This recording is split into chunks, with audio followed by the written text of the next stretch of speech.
This program is brought to you by FreshFM. Get started with Mike Williams, Monday mornings 7 to 9 on Fresh Start. Here's what it's like.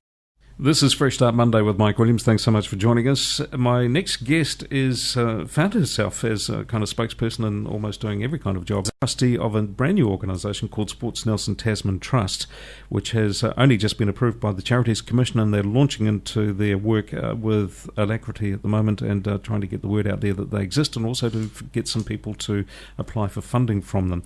Her name is Michele Surcouf. And I'd like to welcome you to the studio, Michele. Thanks for coming in. Good to see you. Thanks, Mike. Nice to see you. Why do we need Sport NelsonTasman Trust? What was the rationale behind getting it together?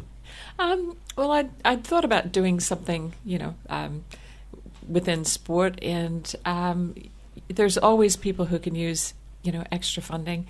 Nelson has such a, it's such a great area for sport, and a lot of people sometimes struggle to participate. Maybe go to an event or, get coaching or equipment. And it just seemed like a good thing to do, something to kind of give back to the community a bit. I may be a bit ignorant, but I actually assumed, possibly, that there were already pretty good funding agencies around and lots of support groups for different sports, different disciplines and so on. So did you identify a particular need that this trust is going to fill? Well, I think that, there probably is a fair amount of funding for, teams and that sort of thing. But I'd really like to, kind of gear it more towards individuals who might not have, a big backing of a team or a club where they can do a lot more fundraising within themselves. You hear all the time about, somebody who, even somebody who's maybe in their 30s, really good at a particular sport, married with kids, and just can't find the funds to, participate at an event or buy a mountain bike or whatever. Might be a kid who's 10 years old, wants to, has a talent for maybe tennis, and, parents can't afford to get them coaching. So that's what we're looking at. But we're really keen to get applications from, all sectors, because you never know what's going to come up. People have ideas that I will never even thought of. Yeah. So. Yeah. Well, tell me about the organisation of the trust then, because setting up a trust is no small thing. How did you, you had the idea that it might be a good idea, that it might be something worth pursuing. So what do you do next? Obviously you get the idea and then you get your lawyer onto it. And that took about 10 months to get through the Charities Commission. I thought it was going to be a lot quicker, but they have a lot of hoops to jump, and, they want to make sure that it's not for, personal gain or that sort of thing. So, it was a long process just to get all the wording correct and, the trust deed and all that, and get trustees on board. And so, it's a bit of hoop jumping, really. Well, getting that process done, how many trustees have you got as part of the organisation? There's 5 of us altogether. Yeah. And kind of a diverse group, although everybody's got a sporting background. We've got 2 women, 3 guys, 2 from Tasman, 3 from Nelson. So we kind of cover the range. Okay. And what about the funds that you will work with? Where does all that come from? How did you get that back? Private funding. And there's guaranteed funding, which should go on indefinitely. We'll always be seeking more funding. We have $15,000 guaranteed every 6 months, with a maximum of $7,000 per applicant.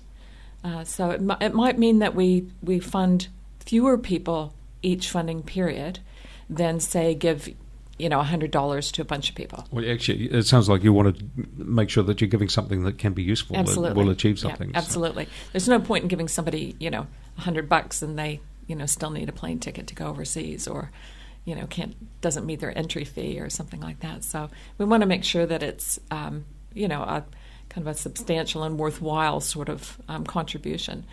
But the more funds we get from the public, the more we'll dole out every 6 months.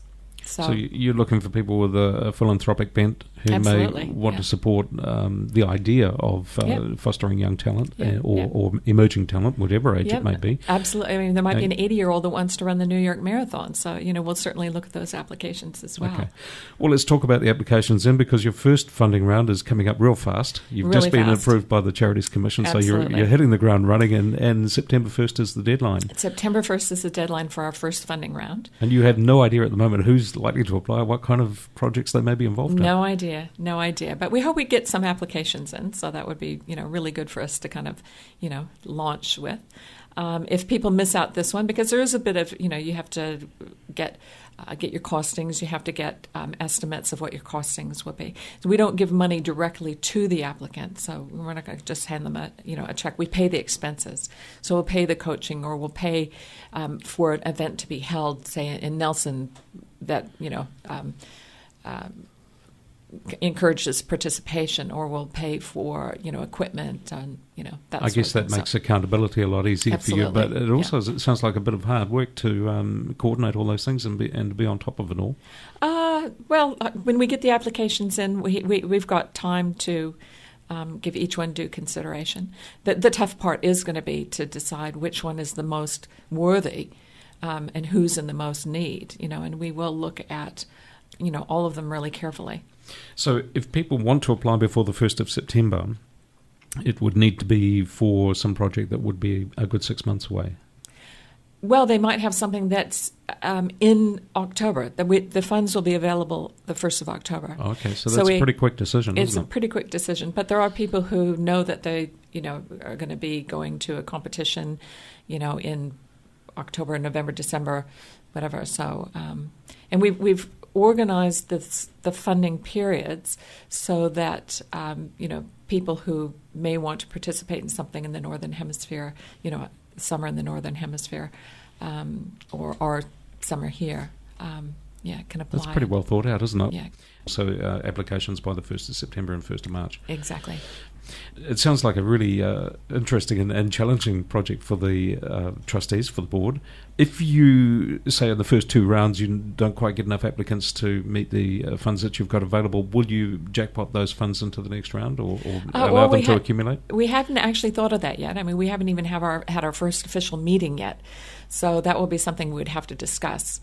Okay. But I would imagine that, even if we get a few applications, then it might take up all the funds, might not. And if not, then, we could put it toward the next funding round. It's a good idea, actually. This is hugely exciting, isn't it, Michelle? And I'm sure that other sporting support bodies will also be very interested in the fact that you exist and that you've come along to add more strength to the kind of support that we can offer our emerging athletes. So I think a good decision. And let's hope that it's got some long legs. How do people actually go through the process of applying now then? Do they need to download a form from somewhere? Yes, we can. You can either print it off from the website, or there's a PDF file that they can print off as well. Yeah. And that's the best way to do it, because it, all the questions we need are there, and it outlines, what sort of things that we won't consider. So that's the best way to do it. It's just, download it from the website or email us, and I can send a copy. Okay. And the important thing, I guess, to remember is the name of the organisation. It's the Sports NelsonTasman Trust. That's right. And the website is actually just sportsnelsontasmantrust.co.nz. The email address is info at that same address. So it all ties together. It should be pretty easy for people to find you, even if they just use Google to look for the name, Sports Nelson Tasman Trust. That's right. And it will become a household name, I'm sure, as time goes on. But a great venture, and hats off to you in particular for thinking of the need and doing something about it, because, like you said, a long process involved. Lawyers are involved. There's setting up of trust deeds and that sort of thing, which not a lot of people are that prepared to tackle. Well, so kudos to you. Thank you very much. Michele Surcouf, thanks so much for joining us this morning on Fresh Start. It's good to hear about the work of the Trust, and I hope that you swamped with applications every 6 months, as you said about your work. But we'll keep us up to date on it and let us know how things go. And if you need further support for soliciting more funds from the public, then we're right here to help. Oh, thank you very much. Okay. A Fresh Start Monday with Mike Williams, 7 to 9, only on Fresh FM. Thanks to New Zealand On Air for making this program available through funding the Access Internet Radio project. Cheers, New Zealand On Air.